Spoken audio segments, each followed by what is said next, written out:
Baik, 4 terdakwa kasus perintangan penyidikan atau obstruction of justice kasus pembunuhan berencana Brigadir Joshua telah dijatuhi vonis oleh Majelis Hakim Pengadilan Negeri Jakarta Selatan, sedangkan 2 terdakwa lainnya akan menghadapi vonis pekan depan, Senin tepatnya. Namun sudah adilkah vonis yang dijatuhkan Majelis Hakim terhadap terdakwa? Untuk membahasnya kami menghadirkan staf ahli Kapolri Arianto Sutadi. Assalamualaikum, selamat sore Pak Arianto. Selamat sore, Kak Ya, Juno. kita weekend ngobrol yang sedikit berat, nggak apa-apa ya Pak ya? Iya, Baik, santai-santai baik aja Pak lah. Arianto, kita tahu terkait vonis untuk beberapa anak buah Sambo ini 10 bulan penjara dan denda tadi bervariasi. Anda melihat vonis yang sangat ringan ya di luar atau di luar dari tuntutan JPU, lebih rendah seperti itu. Bagaimana Anda melihat ini, Pak Arianto sebenarnya? Kalau saya cuma lega saja. Baik. Lega ya, putusannya segitu menurut saya cukup adil lah gitu.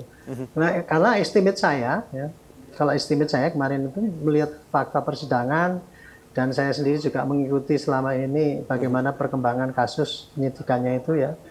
Itu kan mereka itu yang obstruction of justice itu kan sebetulnya kan korban daripada Pak Sambo itu ya. Baik. Yang melakukan obstruction of justice itu sebenarnya Pak Sambo. Pak Sambo sendiri ngomong, saya bertanggung jawab, jangan dihukum anggota saya itu, kan gitu. Nah, kalau pandangan saya, yang ikut obstruction of justice itu, semuanya itu ternyata melakukan perbuatan itu tanpa mengetahui tujuannya, yaitu tujuan untuk merintangi penyidikan.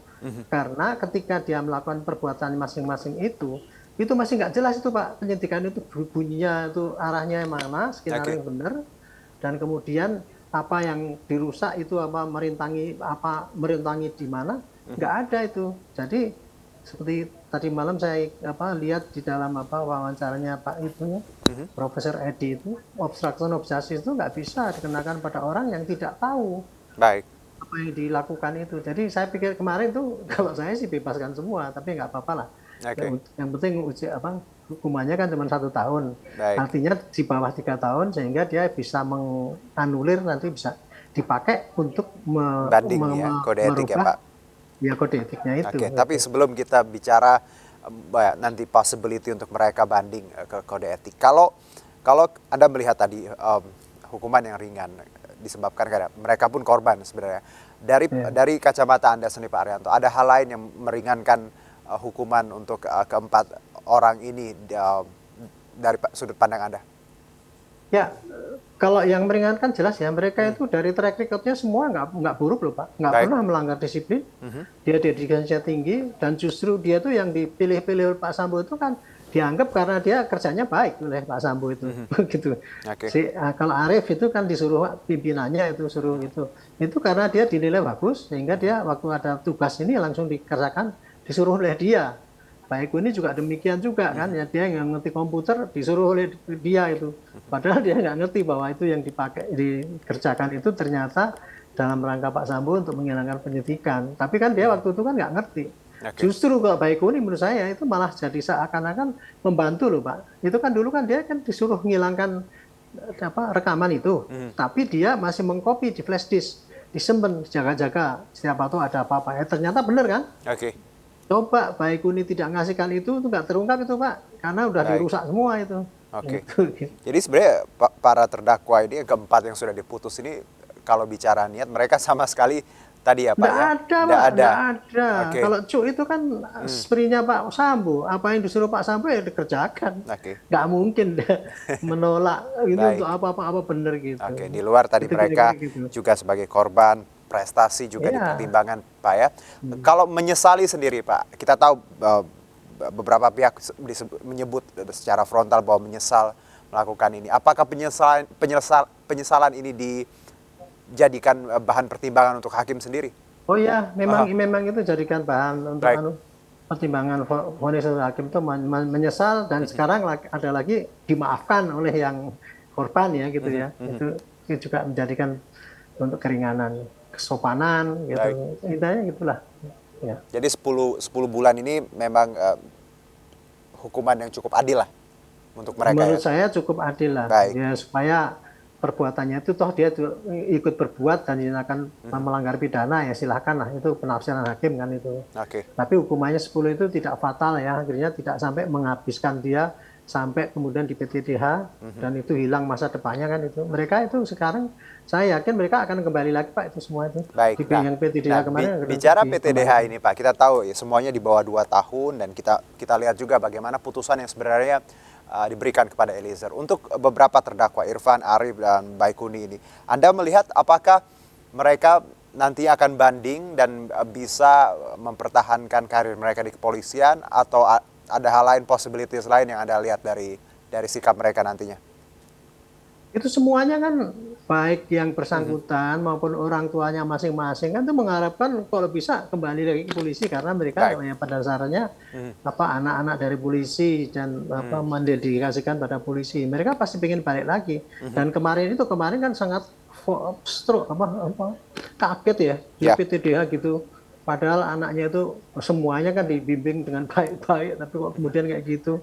Itu saya pikir ya untunglah hakimnya itu bisa melihat itu dan kemudian menjatuhkan pidana.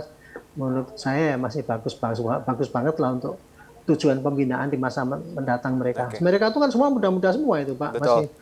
Masih panjang itu dan mereka masih bisa dibina untuk polisi. Jadi dengan kata lain Pak Arianto, Eliezer saja bisa kembali seperti itu ya? Kenapa tidak untuk beberapa nama tadi?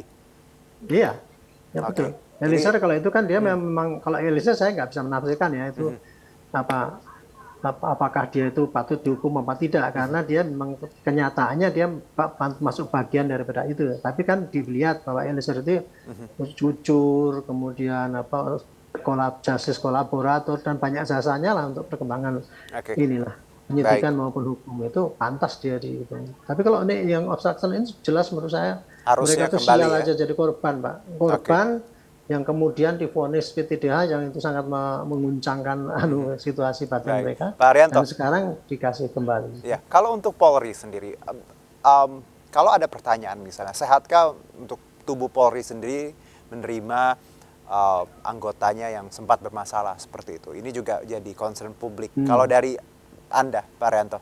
Nah, kalau saya melihatnya begini, Pak. Mereka kemarin itu ya, kan terlibat pidana, kan gitu kan.